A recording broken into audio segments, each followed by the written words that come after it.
Welcome back to Adaptation. In part 2 of our conversation with Hollywood movie producer Stephen Nemeth, we discuss Hunter S. Thomson, Richard Nixon, The Elephant Man, and why nobody in Hollywood knows what they're talking about.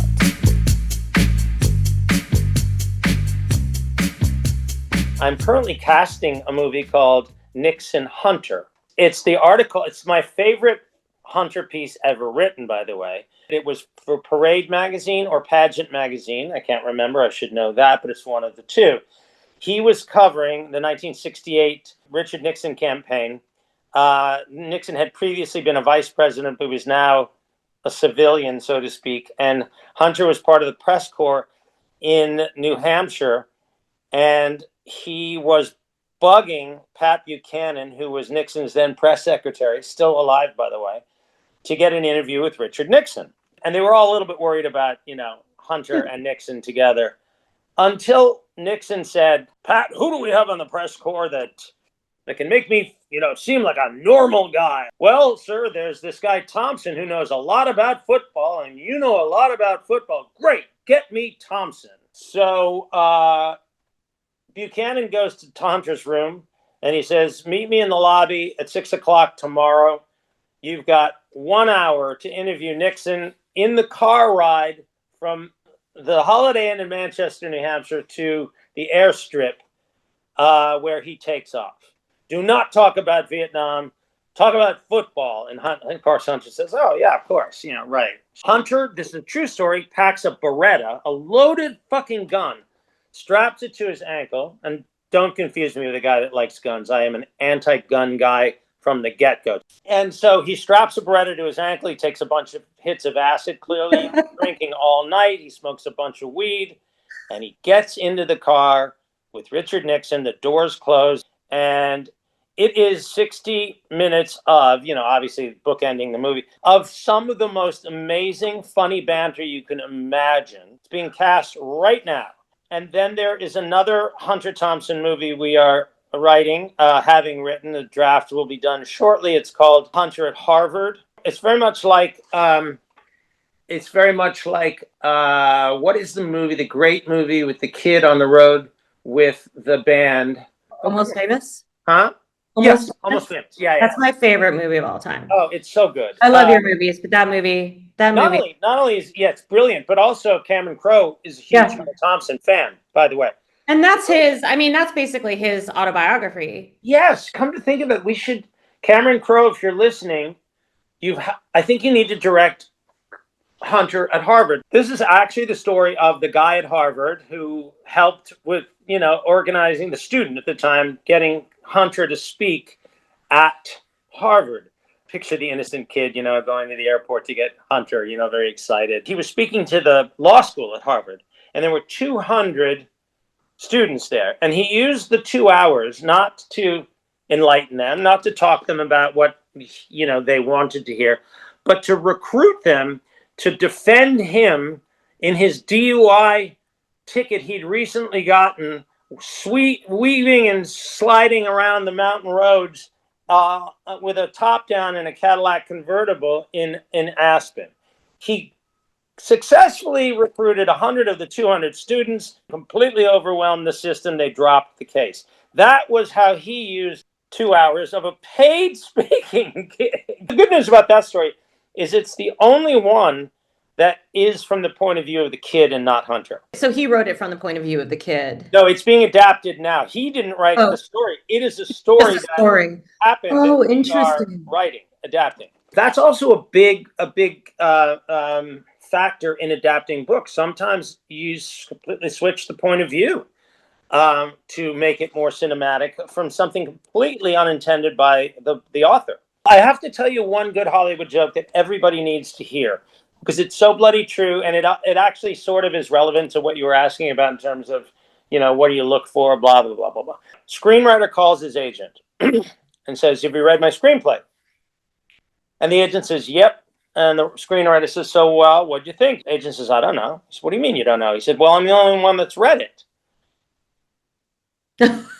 So we're in a business where nobody can have an opinion or nobody has the courage to voice an opinion until they hear somebody else's opinion. So to that point, my latest book is fiction, and it takes place in 1989 to 1993.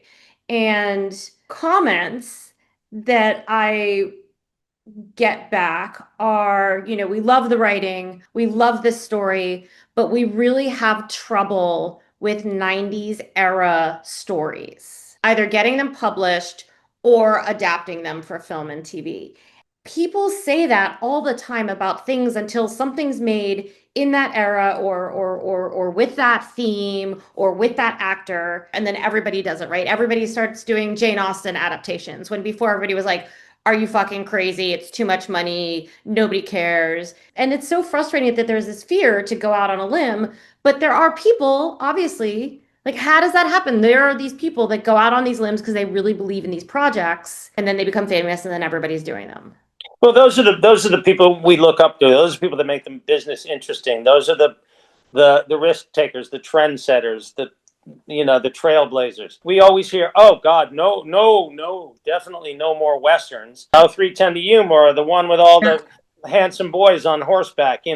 How about Transparent as a television show? You think somebody would have done that? No fucking way. But she did it, and she fucking deserves credit for it. I think anybody that's listening to this, just fucking get the courage to do stuff. It's really exciting. Also find the community to support you doing that. And I don't mean support monetarily or even just like to jump on as a PA. I mean, psychologically, it's a big deal to find a community of other creators who are of the same mind, who aren't just going to let the constant barrage of passes get you down and stop believing in whatever it is that you believe in. Apropos of just believing in the power of your convictions, there are two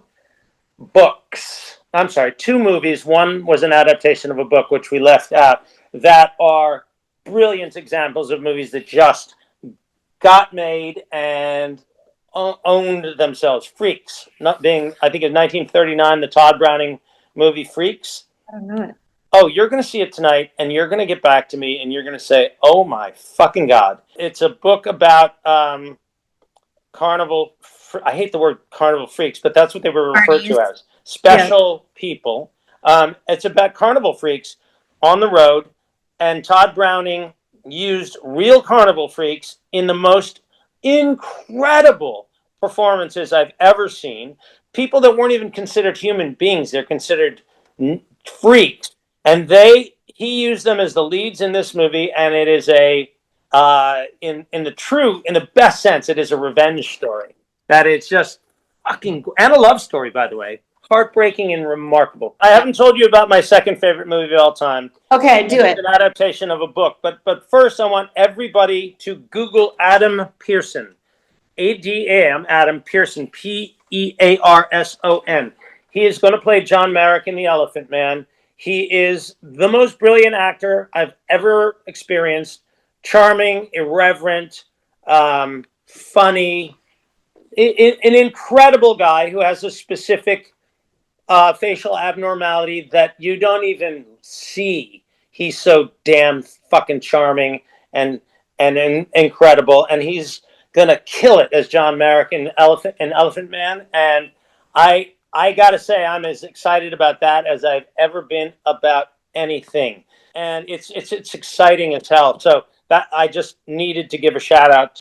The other movie that's my second favorite movie of all time, an adaptation of a book that was the only book written by this particular authoress. Let you guess. What's happening with your authoress? Is there a author? But they used to be a feminine. Oh, lady of the literature. Yeah. Hausfrau of the book. I don't know. We could just say author. Well, the author. Writer. Yeah, the writer. Anyhow, To Kill a Mockingbird is a movie that is as good as the book, maybe better, and it rarely happens. A movie made in 1961 that addressed single parenting from a man's point of view, mental illness in the, in and around the Boo Radley character played by Duvall. I mean, just so many topics that were taboo, basically, in 61, addressed elegantly, seamlessly, organically, and maybe tied for my first favorite film of all time with Freaks. I'm just sort of going back to that moment where you said, well, what, things just don't get made, or 90s movies don't get made. Well, movies like that wouldn't get made in 61, but it did. Lately, I find myself thinking a lot back to COVID when it seemed so impossible to go about your daily life, especially in the beginning when nobody knew what the fuck was happening and everything was so terrifying. But you still had to find these moments to find joy. Community. By the way, I live in the Hollywood Hills, and there's two things that I love. At 6:00, a woman sings opera from her balcony way across the canyon. I've never seen her. I just hear her, and it's magical. And then somebody bangs a pot at 6:00, which is cocktail time. Is that you? That's you banging the pot. That's not me. There's another joke I invented. Who do you call when your car breaks down in Canada? Ghostbusters. Not a bad guess. The quadruple A. You call the triple A. I realized the joke didn't work because it's called the CAA in Canada, the Canadian Auto Association. So they didn't really know what the AAA was. But it works if you really, break it down. Jokes are really funny when you have to explain them. I don't disagree, and I think it's kind of funny that I think your delivery was funny. I appreciate that. My favorite meme that I saw recently, and I only kind of still vaguely understand what a meme is, but it says, your drunk name is your first name and your last name, which really makes me laugh. Okay, that's really funny. It's really funny, right? Yeah, I think that's really funny. The kids on the internet they can be really funny. Oh, kids these days. It's all coming together. Yeah, isn't it interesting? The world's coming apart, but our chat is coming together. Thanks for caring about what I have to say. I hope I didn't completely let you down, or whoever it is that invested the time in this. I love talking to you. Oh, I appreciate that. Bye-bye. Bye. Your thumb. What? Thanks for listening to Adaptation. Join us next week for our conversation with literary agent Jillian Davis.